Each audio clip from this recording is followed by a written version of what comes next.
All right, this is Infosec Decoded number 68, the Slow-Moving Coup. And we're starting with Irvin that has a school laptop.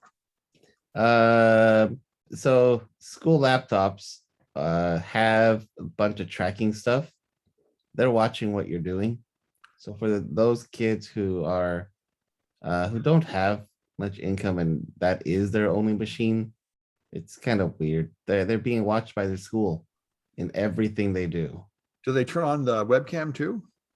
This doesn't say that to turn on the webcam, but I wouldn't be surprised. Well, because I know they did that about 10 years ago in Pennsylvania and ended up in a world of lawsuits, as you would imagine. Turning on the webcam, that's a bit extreme. I mean, monitoring what you're doing on the laptop itself seems like that might well be covered. It's covered, but that doesn't make it okay, especially for kids that don't have, like, a lot of kids have a personal laptop and a school laptop, just like I have a work laptop and a personal laptop, but for poor kids, that's not really an option.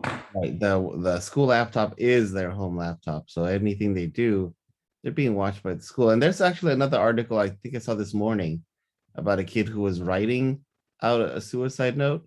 And because it was on a school machine, it was instantly reported. Yeah, I know. I think this is related to all the foo-fa-ra about Facebook. Parents feel out of control of what their kids are doing, and not without reason. It's also kind of sad because the school laptops are so locked down, they can't access a lot of stuff. Yeah. Like your website, for example, is blocked by a lot of that stuff. There's plenty of legitimate learning tools out there and things that they could be accessing, but they can't because their laptops are so locked down. So it really, that's just ETF puzzle number one, how to use a VPN. I was going to say, we're going to raise a whole new generation of hackers with this lockdown. That's a good point. That is a good point. But I like this one. These geniuses made the default setting. You can only open 2 browser tabs because other than that, that proves you're doing something bad. And yep. That's a very strange idea. It is a very strange idea. That's the first time I'd heard that. Yep. Yeah. I imagine that's done to prevent copying and pasting into assignments or checking for answers, Googling for answers while taking quizzes. Well, they obviously don't know what research looks like. Well, that too, yeah. And you could do that with 2. Yeah. Anyway, well, maybe that's the idea. I can tell you, a lot of the people who make these rules are idiots and don't know how any technical stuff works. Don't consider the user experience on any front, and that's kind of an issue too. Well, I've heard that some administrators at colleges are kind of idiots, and not that any of us would know anything about that personally. Oh, totally. No, we wouldn't know that at all. Yeah. What are you talking about? Well, anyway, Alan has got the ban on biometric surveillance. In the European Union only. Yeah, that's a lot more likely than here, isn't it? Right, yes. This is the place where you would get a restriction or a total ban on mass surveillance.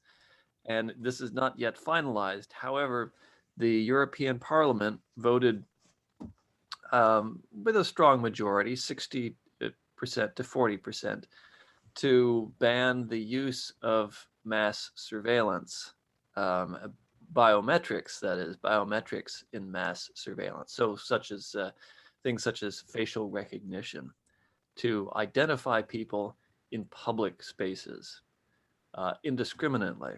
There would still be allowances for using AI and facial recognition, for example, in pursuing criminal matters, but not for indiscriminate identification. This is also somewhat limited.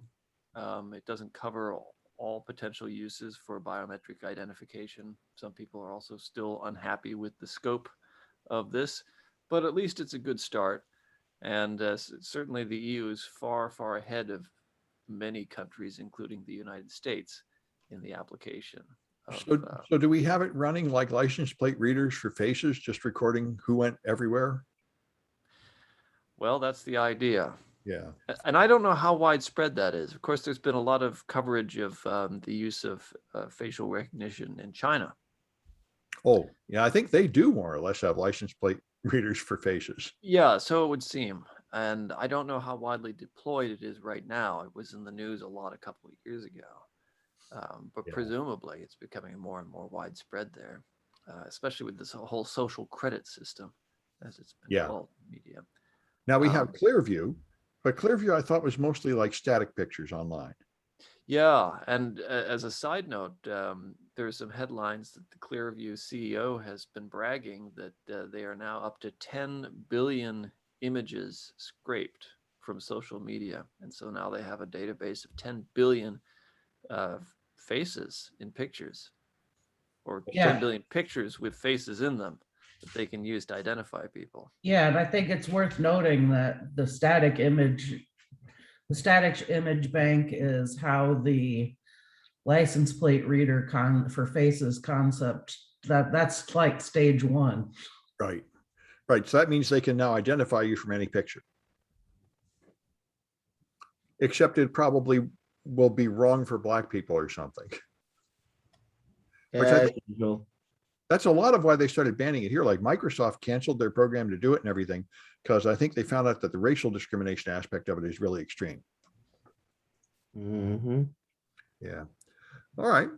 Well, anyway, a Pentagon official has said the US cybersecurity is no match for China. We're at kindergarten level. Our failure to develop AI means in 20 years, China will be hopelessly ahead of us and we're doomed.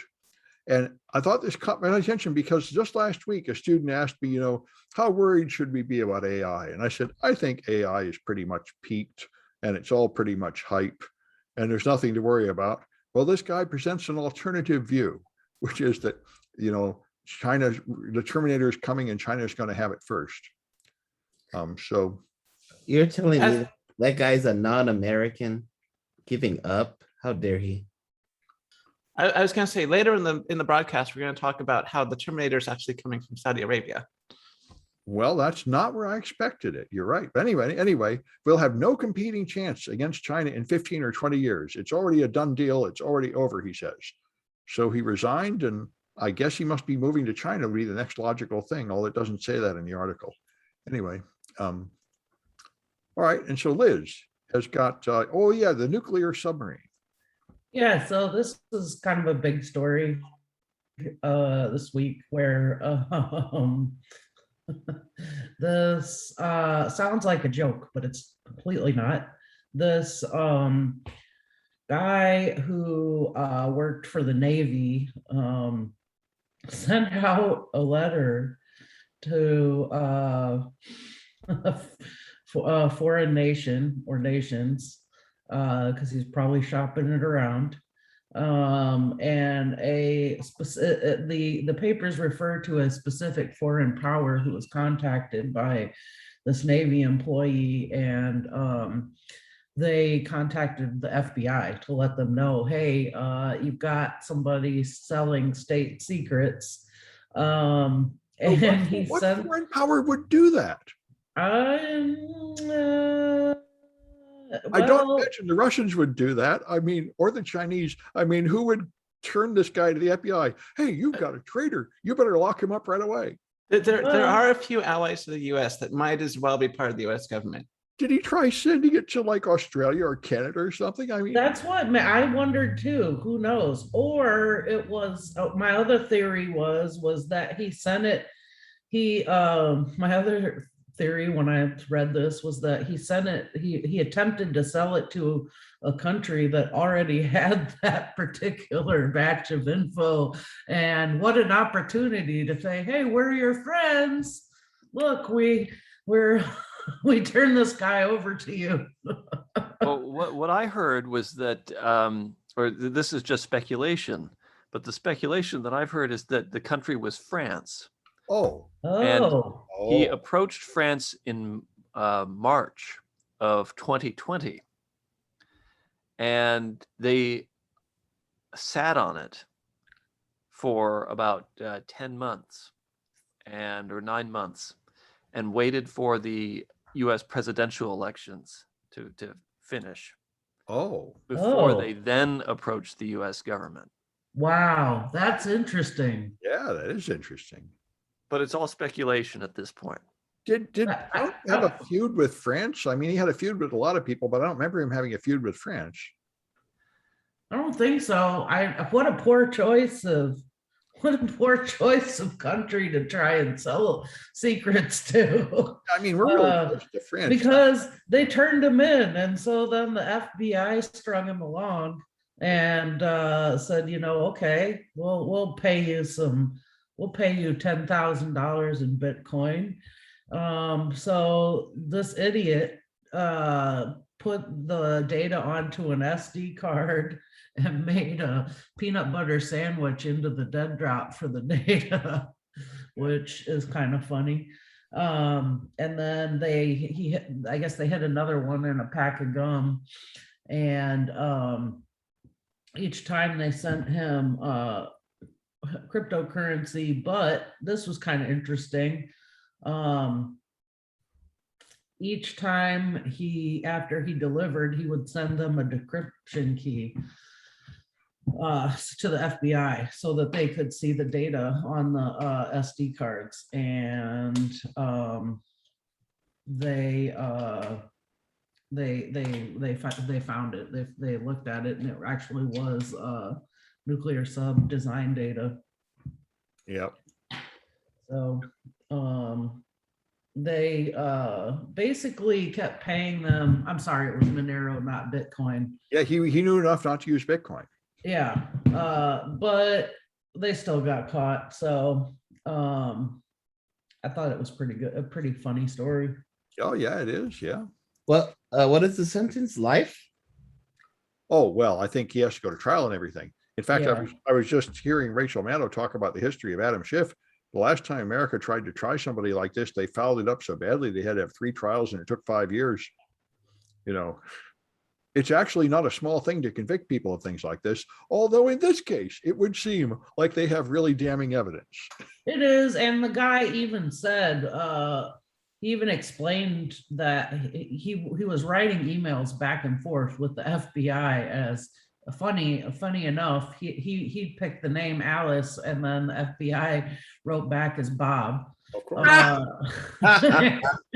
And he told them that he exfiltrated the data over the course of several years and just doing his normal job. I mean, I can't imagine how damning the evidence in those emails must be. It looks pretty bad. Yep. Like, if you're going to commit crimes, maybe don't share the backstory. Well, some people post them on YouTube. All right. And then Kaitlyn has a DDoS attack. Good news, everybody. The Record has an article written by Kaitlyn Chapanu talking about how Microsoft said it mitigated a 2.4 terabyte per second distributed denial of service attack. And this is the largest DDoS attack ever seen in the wild. So this was an attack against Azure. We don't know who the exact customer was. So maybe that might be a job for some internet sleuths who have more time than I do. Anyway, so these machines that were mostly located in the Asia Pacific region, so you have like Japan, Taiwan, China, that kind of stuff, all went after this server, and it ended up being the largest DDoS attack in history. It was larger than the second biggest DDoS attack, which was only 2.3 terabytes per second. And that was against a AWS server in 2020. So things are getting better for attackers. Well, and I remember when I gave a talk at DEF CON about this with Matthew Prince like 8 years ago, and what he said is what's going on is this is just the speed of the internet. The maximum amount of traffic you can possibly deliver to one spot is what you're seeing. Exactly. Just technology is improving, not only for us good people, but also for the wonderful criminals out there that want to launch DDoS attacks against your important website. Yeah, I would like to know more about how they blocked it, though, because blocking something that big is not that incredibly easy. It is not. Like I said, the details of this attack are pretty sparse. Yeah. Yeah. We don't even know who the customer was officially, but Yep. But anyway, one thing you absolutely need is a big cloud of servers to spread it around, and Microsoft certainly has that. All right. And so Irvin has got a plan to own the internet. Yes, Facebook and Google have this wonderful plan. Since they are sharing the internet with other providers and stuff, they want to be their own provider, their own distributor, their own maker, their own everything. They want to build their own centers. Well, and Google already connect makes their own- together cables. I'm sorry. Well, Google already makes, their own computers and their own data centers. And They I do, think- but they don't connect them together. well, they do in fact have a considerable amount of dark fiber they bought up, and they buy direct fiber to fiber links. Well, they want more. Are they going to become an ISP and sell service to others? I don't know about selling service to others, but definitely to themselves. I wouldn't be surprised if they did. I mean, they already run a telecom service for cell phone users. They do, so they're not that far fetched. Oh, no, certainly not necessarily a bad business move, but they'd probably have to get past some antitrust scrutiny. They'll pay their way out of that. Very likely. I've kind of wondered why Google didn't become an ISP long ago. A while ago, they were going to provide wireless service, but they kind of gave up. It would seem like becoming an ISP would be a logical thing to do. Yeah, so that's what Facebook and Google are trying to become now. But together or both? No, not together. Okay, each separately. Yeah, each separate. Yeah, I remember Facebook wanted to become the world's bank, but that doesn't seem to be happening. So maybe becoming the world's ISP would be the next thing.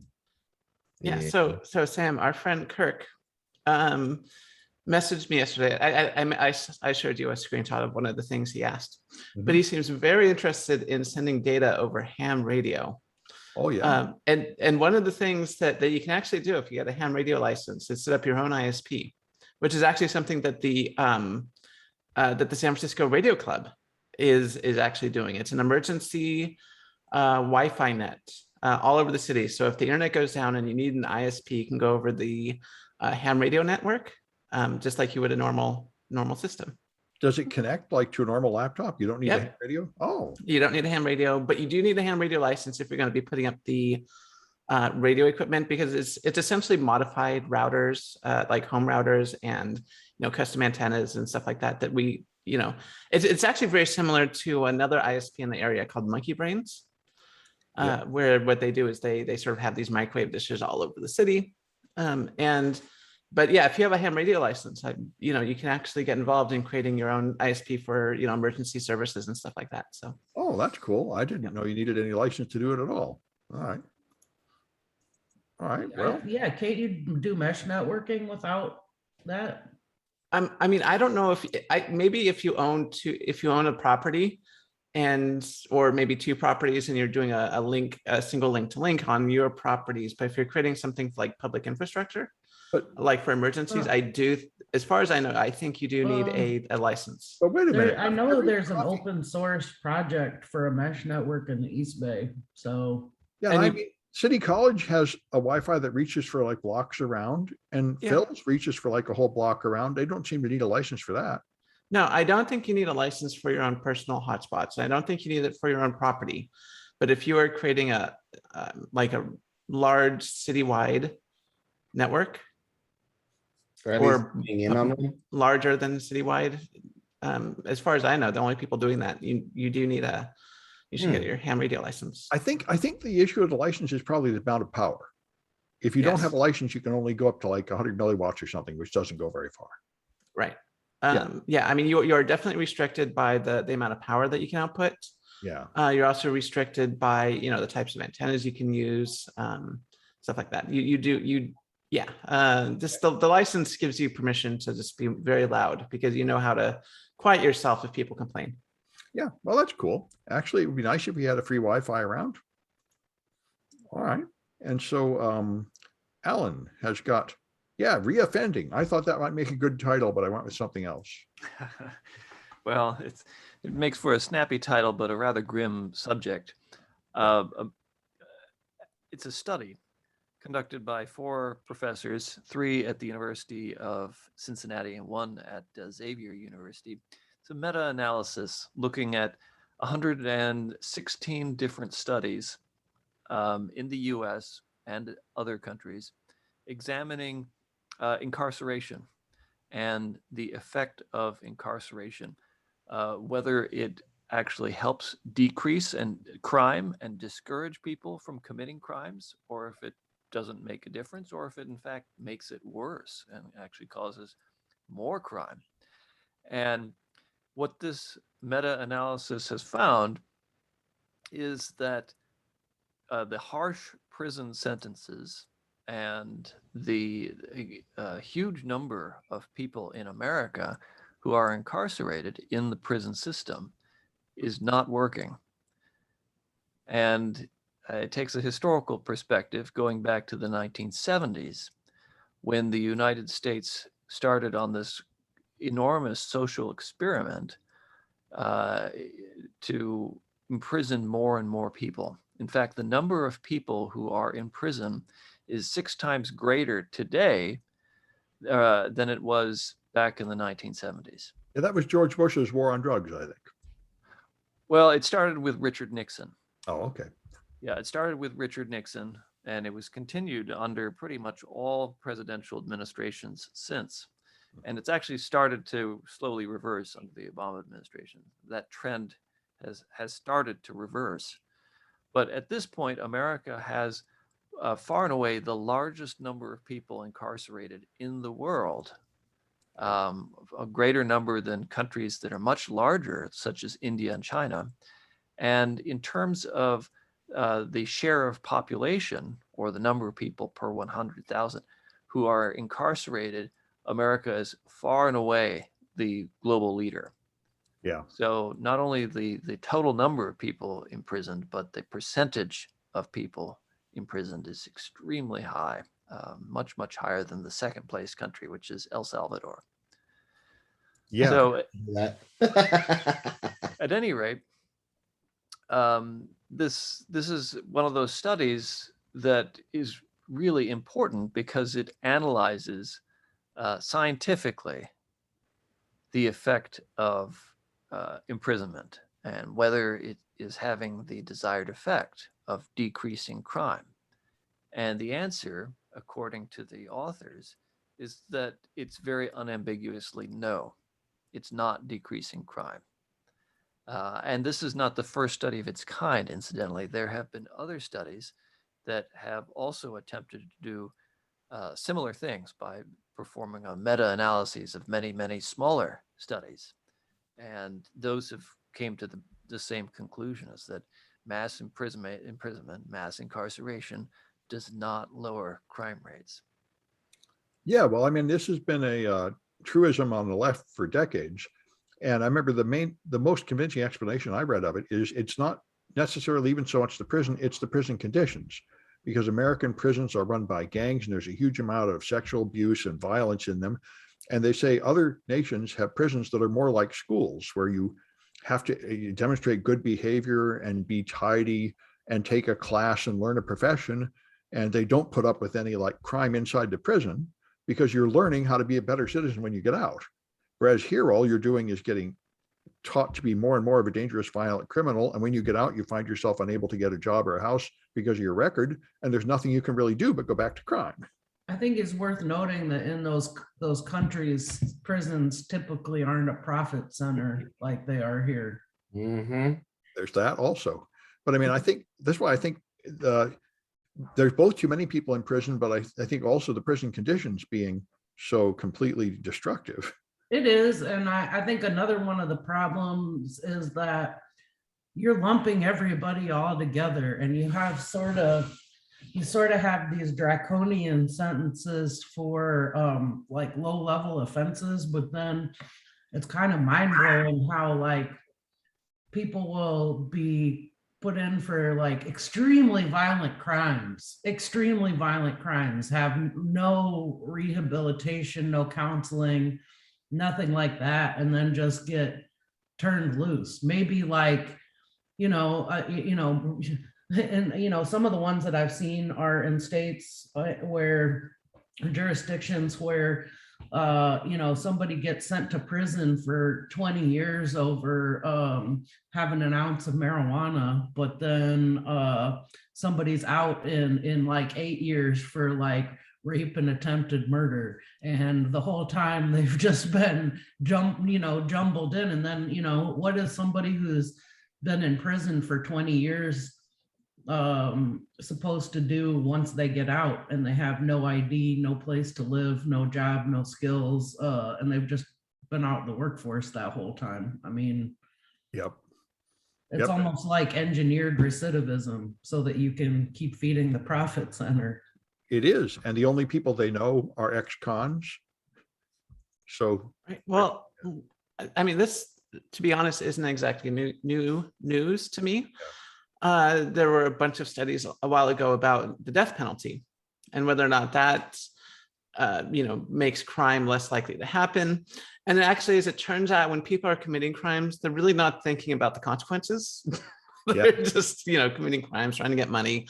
So a lot of the times people committing crimes are people that have a lot of issues and they need their drug fix. They're addicted to drugs. They have emotional and mental problems and, all this stuff. So, yeah, it doesn't really matter what the punishment is because that's not what they're thinking about.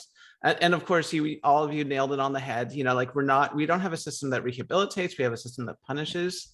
So how do you expect someone to like do better after you just punish them? It's like, if they're not even thinking about the punishment during the crime. And the other thing too, is that there are different types of justices. So there's, in America, we're very keen on punitive justice. So the idea that if you do something bad, you should pay for it through punishment and through pain. And while I'm sure Sam and myself am all good for pain and punishment as a way to build character, it turns out that's not necessarily the best way to deal with crime. So the studies have been showing that restorative justice tends to be the best way to deal with crime in communities, which is the idea that instead of focusing on punishing the criminal, you kind of figure out ways that you can make the criminal try to make amends for what they did. Right. So things like making them go out for community service, raise awareness for what they've done. So like if you have, for example, a violent domestic offender, you can have them go and, to what's called like mirroring therapy, where they see themselves and how they act, because the offenders oftentimes aren't self-aware enough to know just how terrible they're acting. So you take them to these special therapies. You get them trained up, and then you have them go out in the community and raise awareness about like domestic violence. And, they do this for a long time. And that seems to be a really effective way of reducing crime. Unfortunately, I think it goes so against the American mindset of good guys are going to punish the bad guys that I don't think it's going to catch on anytime soon as a widespread movement in the United States. But it's something I encourage victims of crimes to think about when they're working with the justice system, to figure out the best ways to come to a solution to a crime that's been committed against them. Yeah, I think it's a very good point. I think we have inherited an old Puritan ethic where there's like a cosmic scale and God wants to see enough pain out of you to make up for your crime. And I think that's not really the way to make the most happy society. Anyway, then I've got the slow-moving coup. I've been seeing this a lot, and it really seems to be coming to public awareness with many, many people saying the same thing, including Bill Maher recently. I think I'm sort of horrified watching it happen, but everybody seems to accept this now that the Democrats are probably going to lose in 22 and probably even lose bigger in 24. And Republicans have learned to just lie and deny that they lost elections and just hold the position. And that's pretty much the end of democracy.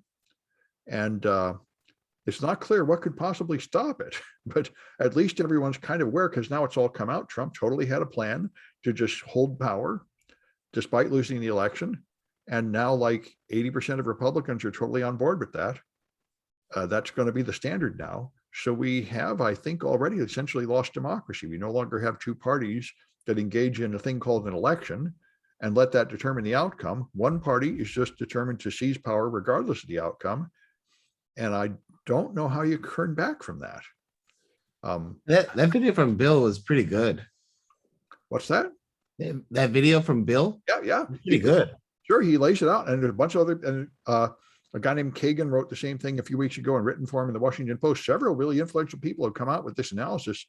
I think this is an amazing thing. We can all see it coming, and yet nobody can figure out how to stop it. That's why the thing I think that makes us different than the collapse of Germany into the Nazis is the free press. I mean, there is so much important, useful information available to us all. It would be nice if somehow that empowers us to stop it. I'm skeptical, though. I mean, it doesn't seem like there's really much choice at all from election to election. I mean, both sides pick such horrible candidates that. What was it? What was it that South Park said? Turd sandwich versus Yes. douche. Yes. Yes. Yeah. Every time. Every time. Those are the choices we get. So. Well, now, I mean, there is now a huge difference, at least as far as preserving democracy. But from a viewpoint of like basic competence and honesty, there's not as much difference as there ought to be. Right. So I think the one thing that America has going for it is checks and balances. I think there will be some elections on local levels, maybe even state levels, that will be corrupt as hell. And they're, and keep in mind that this isn't a one party thing, although right now the Republicans are really taking the lead in election fraud. Democrats do it too. This is sort of an American tradition. Election fraud is nothing new. But wait, this is not election fraud. Trump just loses and then just lies and claims he won anyway. This is beyond election fraud. This is just election denial. Right.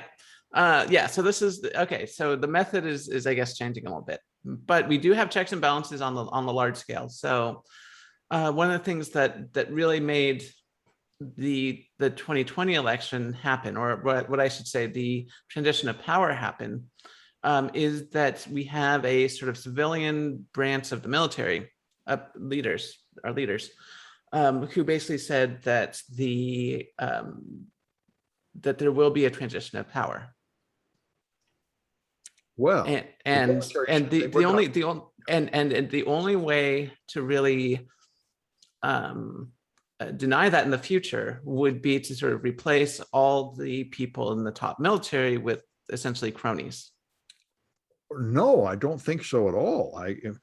The military did not say that there had to be a transition. What they said was they would not participate in a military coup. But the point is, what they're doing now is replacing the state legislators with ones who will just appoint electors that do not go with the votes. And if they, from the military's point of view, it will be correct to put Trump back in. I don't think the military is going to save us. It might be the courts that save us. Right. It might be the courts. Like I said, it's out of it. Yeah, it's guys decide with the courts and legislators, and we'll go with whatever you decide. Right. So like I was saying, it's having checks and balances is going to be key to preserving our democracy moving forward. Well, I think that was the theory on which we're based, and I think we've seen most of the checks and balances fail. So I think the only check and balance I see still operating strongly is the free press. Anyway, it's a very exciting time we're living through, for better or worse. And I think a lot, but the other thing that I noticed, and I've heard a lot about, and I know from my own personal right-wing friends, is that right-wing people don't know any of this. They don't read the New York Times, they don't watch CNN, NBC, they don't PBS, they consume absolutely nothing except far-right propaganda that is completely full of lies. And that's all they're aware of. And even random people I know on the street that aren't very political at all they know is like the Fox News main line. It is amazing. But half of America live in a completely fantasy world, consuming nothing but poison. And I get people now on my Twitter mentions angrily telling me, the real fraud was you Democrats stealing the election. And it's been like that for the past several years. I remember getting in a heated discussion with a family member over the border wall a few years back when he was insisting that it was only going to cost $8 million and be effective. And it's like, no, it's going to cost billions of dollars, billions with a B, and probably not going to be too effective. But like, he was just absolutely convinced it was only going to cost $8 million. You know, one thing that occurred to me is I heard of this like 12 years ago. People said when Google came out, they said, you know, these are going to, all these algorithms choosing what you find and basing on targeted advertising is going to create these silos where people only hear echoes of things they want to hear until they sort of drift off into a fantasy land. And I think that's exactly what happened. Well, we naturally seek out confirmation bias because it feels, you know, news that jives with our confirmation bias because it feels good, you know. Apparently so. I remember I was talking to a friend and she said, I only want to talk to people that agree with my politics. And I was just sort of stunned because that's like the worst thing I would ever want to say. Yeah, it's kind of disturbing, but I see that on both sides of the spectrum. You know, I see that in all different shades of the political spectrum because I think it's a natural inclination. And right now, I mean, the asymmetry between right and the left is so large. Like I have one fairly common comment on these videos is, you don't have any representative of the right. And I feel just like the mainstream news, they say, well, you know, we could have a representative of the right, but they'd have to like have something that made sense, that wasn't just outrageous lies. Well, and I think those comments are funny too, because it assumes that all of us are hardcore left wingers, which I don't identify as. Well, Yeah, me either. Well, I don't either, but I do understand that from their point of view, we all are. I mean, I'm aware, I know people like KPFA in Berkeley that are so far on the left that to them, the Democrats and Republicans are both just fascist crooks. They're all exactly the same. And Yeah. the average Republican seems to now be so far to the right that everybody who like reads the New York Times is just a complete flaming communist to them. Totally. And it depends, you know, I've often said it depends on where you are, you know, here in California, people act like I'm a fascist, but then if I go to certain parts of the Midwest, then I'm a total commie. And it's like my views haven't changed. It's just what those people, you know, it's just their frame of reference. Yeah. Yeah. Well, anyway. All right. And so you got the people in the Texas GOP. So I don't remember that happening. We talked about this before in terms of when the Texas abortion laws came out earlier this year, how there were all these websites that went up. One of them was called like Pro-Life Whistleblower, and was where you're supposed to report doctors giving abortions or whatever. And, you know, when this happened, sort of like with what happened with all the like Nazi white power websites a few years back, nobody wants to host this crap. I wouldn't want that on my servers, and I get it. So nobody wants to host this crap. Well, because they get all this abuse and torment and probably hacking attacks and everything. Right, that too. But you know, and then some companies are just like, no, we're not gonna associate with this garbage. And so this company called Epic with a K sprung up to host these websites. And basically they're what I get, the impression I get is that they're like a far right web hosting company, but even they wouldn't touch the abortion whistleblower site because they're like, okay, that's too far for us. But they and I would guess, if I had to guess, that one wasn't based on moral grounds, but more like legal liability exposure. And so they did host a whole bunch of, you know, right-winger websites, including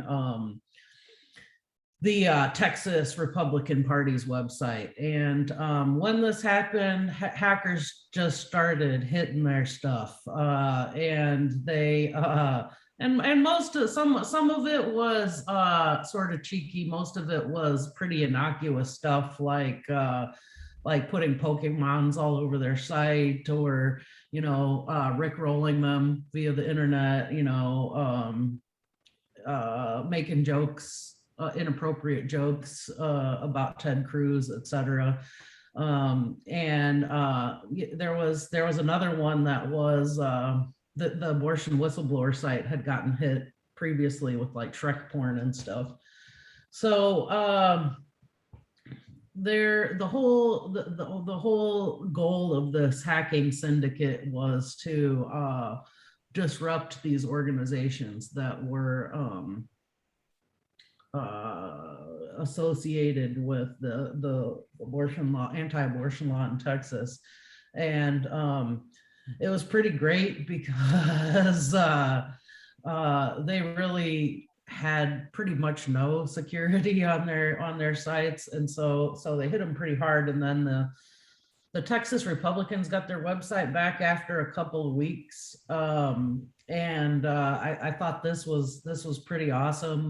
They put their stuff was still down, so it took them a couple more weeks to get everything restored. And they had a banner up that asked for donations to strengthen their cybersecurity defenses, which I thought was kind of amusing. This company, this hosting company, Epic, that got hacked, their CEO delivered just a wonderful quote here. He was talking about the demon hackers who hacked his company, and he said, "When Satan overplays his hand, does something really stupid, then the Lord transmutes that into good." And I'm sure that's not. I'm sure he didn't mean what I took it to mean, which is these hackers, or these organizations put up grossly insecure websites, which for me, that was Satan overplaying his hand and doing something stupid, and then getting hacked. So it's all in your perspective. But, you know, so they did steal everything from Epic. But I mean, is there anything really damning there? I mean, they got the list of Republican members of the Texas Republican Party or something. I mean, it doesn't. I mean, yeah, that's what they got. I mean, I don't think that data is particularly useful, though. I definitely could see that those people. I could definitely see those people getting harassed, which wouldn't be the end of the world, really.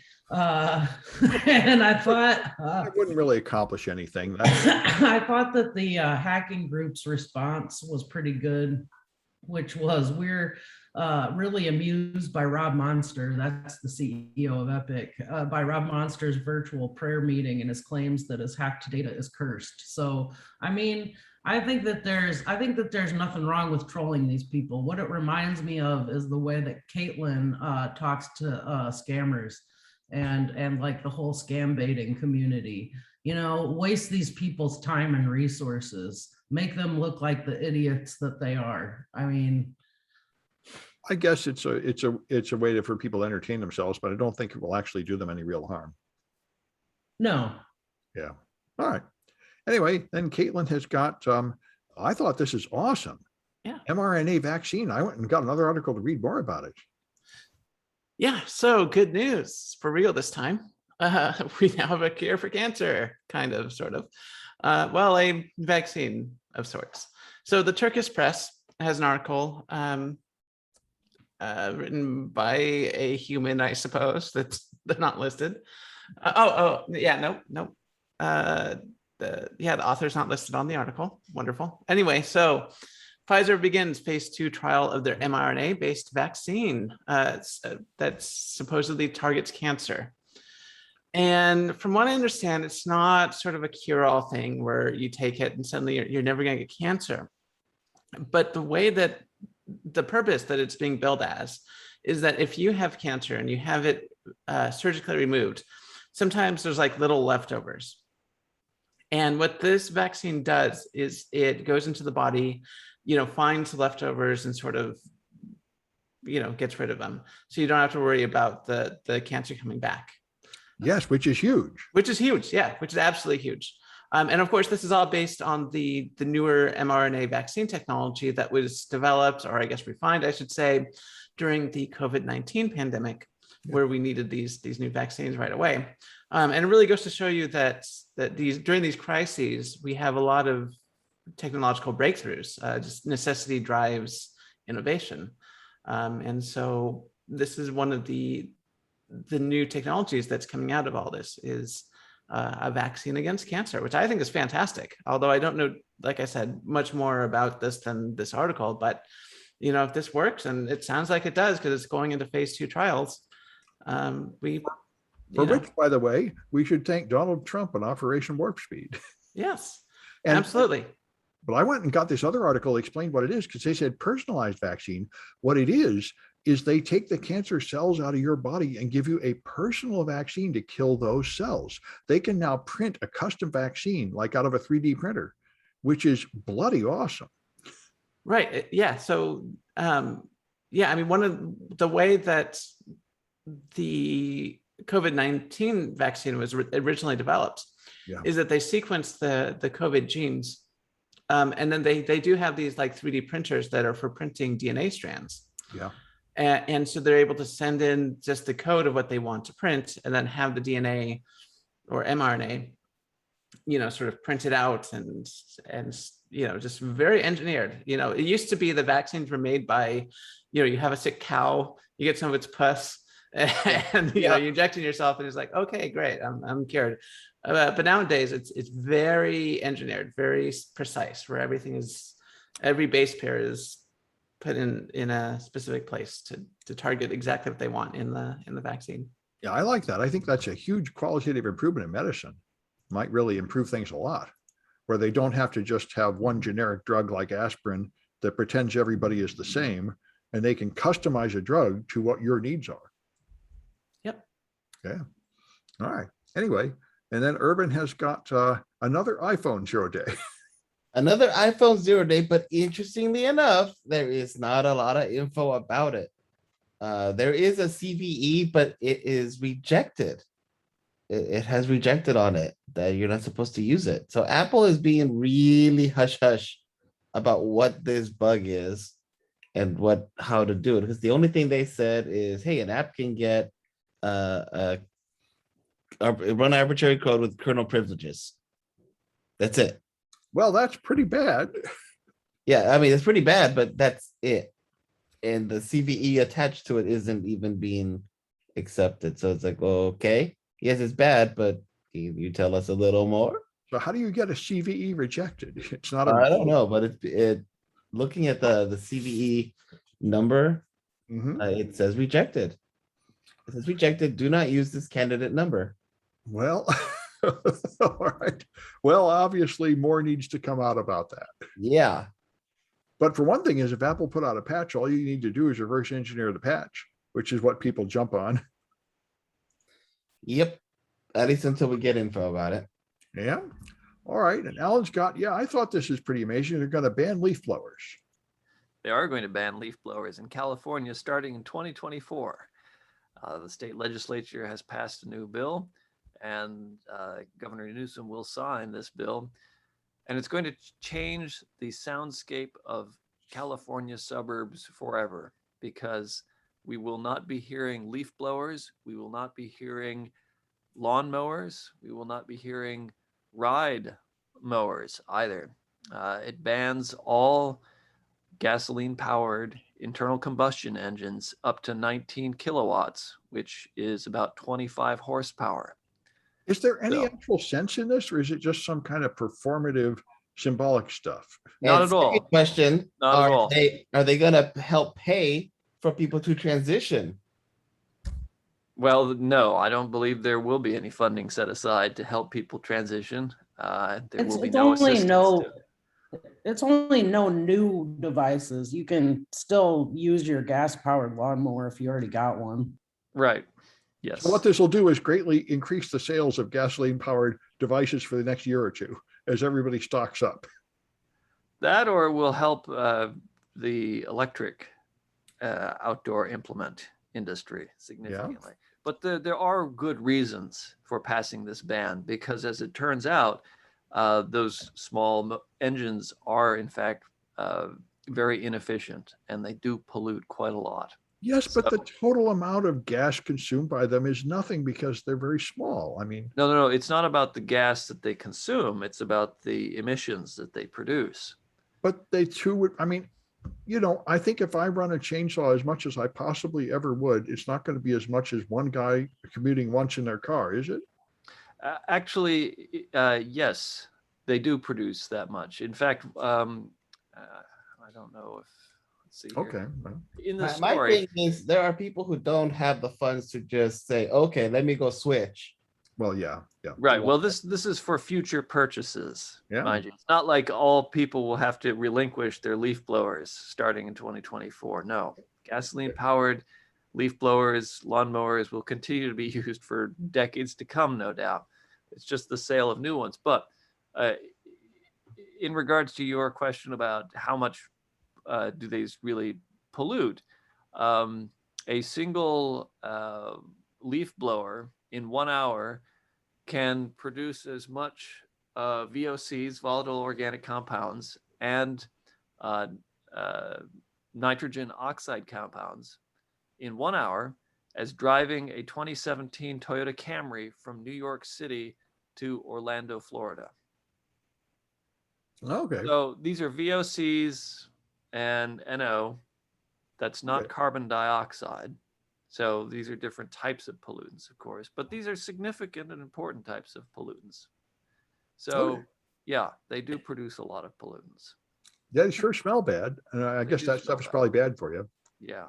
And also keep in mind, Irvin, that the people with leaf blowers, the people with lawnmowers are property owners mostly. I mean, I guess there's a few people who own apartments as well, and stuff like that, or businesses. But most of the people who are not a business, who own lawnmowers and leaf blowers, they're all property owners, and I have very little sympathy if they have to pony up a little bit extra for their next leaf blower. Well, I think it's important to note that not all property owners in California are super wealthy capitalists. There are Yeah. plenty of poor and No, middle I'm class. thinking more of the poor workers who that they spent money on buying those things to make a living, and now they're being told they need to transition. And They're not being told they need to transition. They're being told when it breaks down, or if they have to buy a new one, then they'll have to buy electric one. Which and if they weren't buying an electric one, they'd be buying a gas one. I mean, Yeah. And by the way, the electric ones are probably getting a lot better, like all other electric motors these days. and it probably costs cheaper in the long run, I imagine. One thing I like is the less noise. That would be good. Have we figured out yet, there's been a debate going for a number of years, whether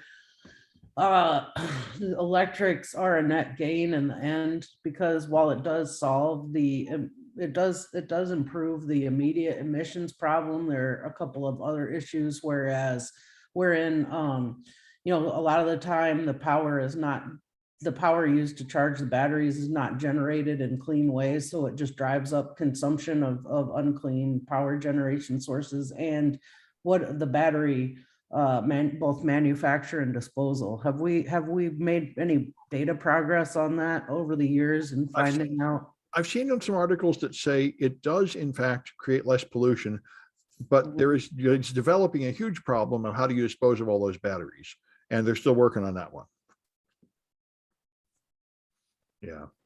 I will say it's much better to have the batteries contained in a landfill as a pollutant, as opposed to volatile chemicals in the atmosphere just making havoc everywhere, and we can't contain them. So Yeah. Well, all right. And I saw Andrew Yang, as you probably know, has left the Democratic Party a few weeks ago and formed a third party, or something he calls a third party, although it's probably really just a PAC. But anyway, he's been giving talks about it everywhere. And this talk he had with Sam Harris, I thought was very good. He's kind of nuts, but you have to be kind of nuts to make a third party. But I like he had a nice attitude here, because I'm so tired of the right people on the right hating the people on the left and people on the left hating the people on the right, because we're not going to fix anything that way. And what he says is, you watch like all these Republicans that fall right in line behind Trump when they know it's wrong. And you say, why did they do that? He says, well, it's the incentives. They have to do that, or they would lose their job. So what you really need to do, rather than blaming individuals and calling them bad, is to change the incentives. And that made sense to me. And he talked, so that's why one of the big things he's pushing is open primaries and ranked choice voting. So everybody can vote in a primary, whether they're Republican or Democrat, and they used ranked choices. And therefore, the only way to win a primary is to actually please like 51% of the people, instead of just pleasing 51% of like the 10% most extreme that will vote in the primary. And so anyway, it sounds like a pretty good idea, and we'll see what comes of it. But it's the first idea I've heard in a long time that sounds like it might actually have any hope of fixing the division in America, which I think is our huge problem. I think the huge problem is we're so divided in opposite camps, and the camps are so angry at each other that they're all talking about violence and secession and stuff. And this is going to get us nowhere. I really want to see something that would get us all back on the same team again. And this sounds pretty good. Whether he can actually do anything, I don't know, but at least it seems like he's attacking it in a logical way. Logics in politics? What? Yeah, but I like him. I like systems thinking. I used to be really angry at my city college administrators for doing all these awful things, and I thought it's really just about, it's not personal, individual bad people. It's the incentive structure that sort of compels people to do bad things. I think that's a much more productive way to look at societal problems. Like we were saying about prisons, rather than punishing these individual offenders to purify their hearts, it would be better to design a structure that guides people efficiently to a better outcome. Anyway. Right. I mean, a lot of people on all sides of the political spectrum really want change. Yeah. And unfortunately, they really want the end result of that change immediately. Like they just want laws passed that'll just make it so that, we'll live in a socialist utopia, or that we'll all have great morals and no more crime will be committed by anyone. But they really don't think about the steps that are required to get from here to there. And absolutely, Sam, one of the biggest steps you can make to get to, a lot of the goals that a lot of people have for the American system is to change the incentives, right? Don't make it all about fundraising anymore. I think we can all get across. We can all agree about that. There's way too much fundraising, way too much money in politics. Yeah, it's way too hard for new people to get in. And how do you get rid of that? Well, like I said, both sides want to say just make money illegal in politics. Well, okay. There's no way to get there. Yeah, there's no way to get there. So if you start changing the incentives of politics to make it to the point where money starts to become less and less important, then you can say, okay, now we can sort of get money out of politics. Yes, and that's why I like the way Andrew Yang thinks. He thinks in terms of things you could really do, like ranked choice voting, because people are really doing it. That's not impossible. Whereas I hear so many pie in the sky ideas, like let's outlaw prostitution or abortion or drugs or guns. And I say, well, you can't do any of those things. So even though that sounds good to you, that's just a dream. Let's have something you could actually do. Anyway, all right. And so Liz has got a rogue power plant. Yes, so these residents up in Alberta heard this noise that sounded like a wave crashing, but it was apparently they described it as 100 times louder and more annoying, and they couldn't figure out what this was. So they investigated and found out that this was coming from a power plant that had been put up for for purposes of Bitcoin mining. And then it comes out that this company was operating this power plant, having tapped into a dormant natural gas well to power the plant. And I'm sorry, two plants. And they hadn't gotten any kind of permission for this, no permits, no licenses, nothing. They just tapped into this natural gas well and set up their own power plant to mine Bitcoin. And I mean, they've been running this for a while. It wasn't just, oh, we stood this up and ran it for 5 minutes. No, it's been going on for a minute now. And it's just kind of amazing. That you could set up your own power plants and run them for over a year without getting caught or in trouble for that. Yeah. But now they're caught, and now it's trouble because the Canadian government wants to fine them like $5 or $6 million for doing this. So I hope they made a lot of Bitcoin. Well, that's what I'm thinking. It might be an acceptable operating expense. Right? Wait, they're Canadian. Why don't they just say sorry and move on? Well, apparently they have like laws in Canada or something. They do? That's weird. Apparently, yeah. All right, and Kaitlyn has got one that really needs some explanation. What is this nonsense? Okay, so The Entrepreneur has an article written by, supposedly it was written in Spanish, and they don't bother listing the author because why not? It was written by its own AI, I suppose. AIs are taking the author over. might disavow all responsibility of this. Yeah, the author was so ashamed they took their name off of it. So anyway, so The Entrepreneur has this article talking about how Sophia, who is a robot with citizenship in Saudi Arabia, now wants to become a mom and have more robot AI babies. And so, okay, so what's going on? Who is Sophia? What's going on? So Sophia is, like, as I mentioned, an artificial intelligent robot, humanoid robot, very much like Data from the Next Generation. Also just very uncanny valley type robot as well. I've seen her before. I'm not entirely sure about how intelligent she or he or it is, because it's working on modern AI principles, and I'm sure it does have some learning algorithms and stuff like that. But I don't know how much is actually like operator focused or how much is automated. I have no idea. But she does technically have citizenship in Saudi Arabia.